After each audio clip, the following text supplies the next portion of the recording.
침묵이 금인 이유 말실수로 후회하지 않는 지혜. 영상 제목 그때 그 말만 안 했더라면 되돌릴 수 없는 말실수를 막는 3초의 기적 입술의 파수꾼. 오프닝.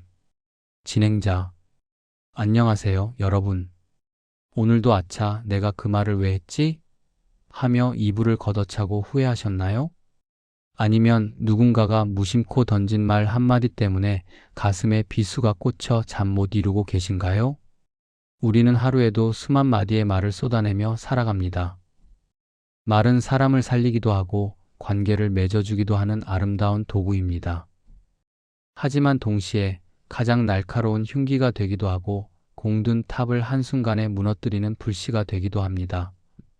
말 한마디에 천냥 빚을 갚는다는 속담이 있지만 반대로 말 한마디로 평생 쌓은 신뢰를 잃을 수도 있다는 사실을 우리는 뼈저리게 경험합니다. 침묵은 금이고 웅변은 은이라고 했습니다. 왜 성경은 우리에게 그토록 입술을 조심하라고 경고할까요?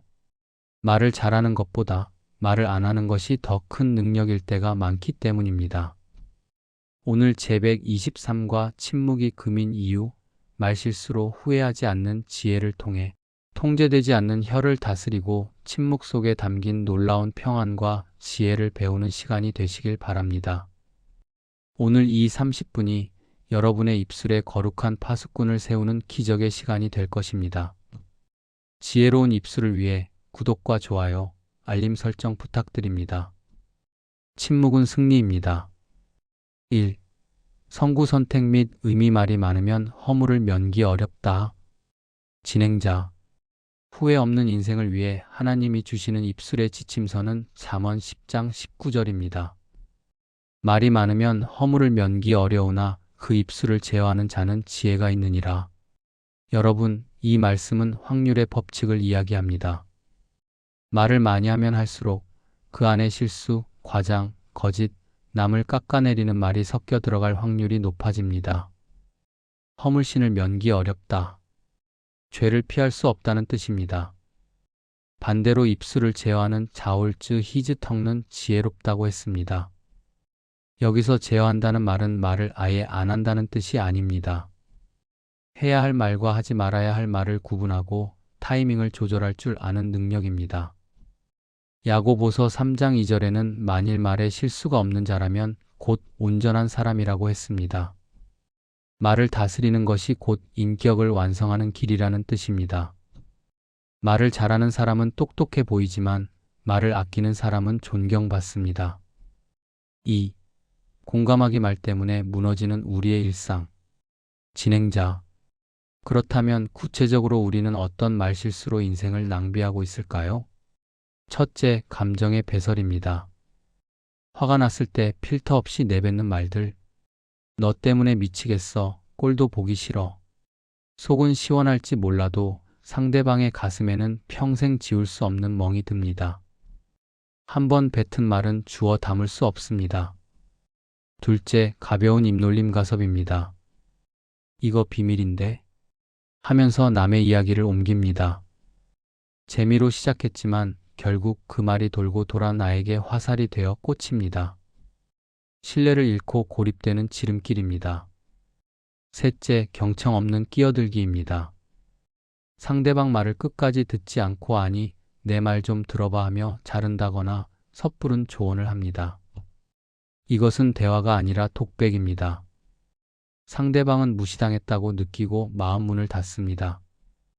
여러분, 혀는 우리 몸에서 가장 작지만 가장 다스리기 힘든 지체입니다.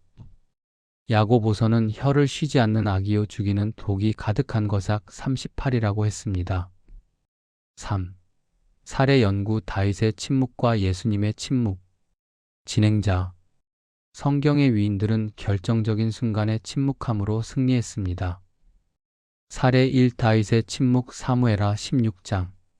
다윗이 아들 압살롬의 반란을 피해 도망갈 때 시므이란 자가 나타나 돌을 던지며 저주했습니다. 피를 흘린 자여 가거라. 꼴 좋다. 옆에 있던 장군이 당장 목을 베겠다고 했지만 다윗은 말렸습니다. 그가 저주하는 것은 여호와께서 그에게 다윗을 저주하라 하심이니 혹시 여호와께서 나의 원통함을 감찰하시리니. 다윗은 억울했지만 침묵했습니다. 하나님께 맡겼습니다. 그 침묵 덕분에 다윗은 훗날 명예롭게 왕권을 회복할 수 있었습니다. 만약 그때 말로 싸웠다면 진흙탕 싸움이 되었을 것입니다. 사례 2. 예수님의 침묵. 마태복음 27장. 예수님은 억울한 누명을 쓰고 빌라도 법정에 섰습니다. 거짓 증인들이 모함을 했습니다. 능히 말로 이길 수 있었지만 예수님은 아무 대답도 아니하시니 총독이 심히 놀라워하더라고 했습니다. 이사야 53장 예언처럼 털 깎는 자 앞에서 잠잠한 양같이 침묵하셨습니다. 그 침묵이 십자가를 가능하게 했고 인류 구원의 대업을 이루었습니다. 말은 자신의 옳음을 증명하려 하지만 침묵은 하나님의 뜻을 이룹니다. 4. 치유와 실천 방법. HOW. 혀를 다스리는 3가지 기술. 진행자. 이제 통제 불능인 혀에 고삐를 채우고 지혜롭게 말하는 3가지 훈련을 시작해 봅시다. 1단계 3초의 법칙을 지키세요. 포즈. 말하고 싶을 때, 화가 날 때 바로 뱉지 말고 속으로 하나, 둘, 셋을 세세요. 그리고 질문하세요. 이 말이 꼭 필요한가? 살리는 말인가? 감정과 혀 사이에 3초의 틈을 두면 실수의 90%는 막을 수 있습니다. 혀 끝에서 멈추는 것이 능력입니다. 2단계 듣기 리서닝을 먼저 하세요. 야고보서 1장 19절. 듣기는 속히 하고 말하기는 더디하며. 하나님이 귀는 2개, 입은 하나를 주신 이유입니다. 2배로 들으라는 거죠. 할 말이 생각나도 꾹 참고 끝까지 들어주세요. 그랬구나 하고 끄덕여주세요. 말 잘하는 사람보다 잘 들어주는 사람이 훨씬 더 매력적입니다. 3단계 입술의 파수꾼을 세우세요. 기도. 내 의지로는 안 됩니다. 시편 141편 3절의 기도를 매일 드리세요. 여호와여, 내 입에 파수꾼을 세우시고 내 입술의 문을 지키소서.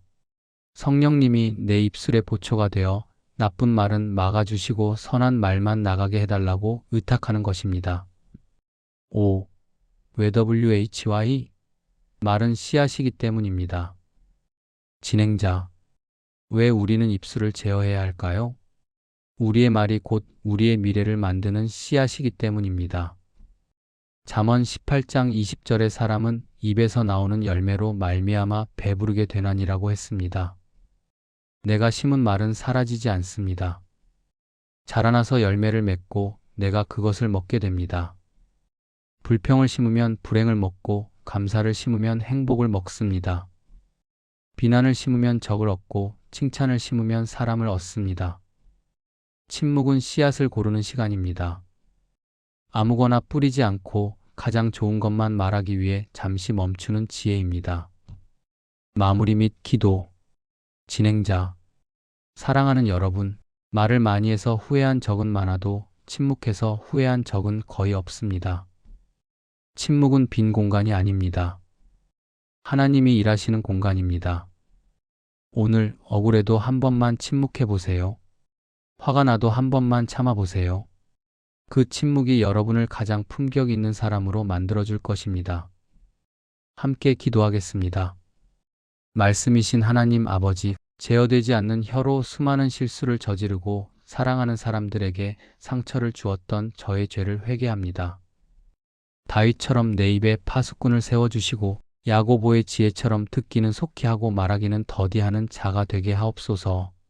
할 말과 하지 말아야 할 말을 분별하는 지혜를 주시고 때로는 거룩한 침묵으로 주님의 뜻을 기다리는 성숙함을 허락해 주옵소서.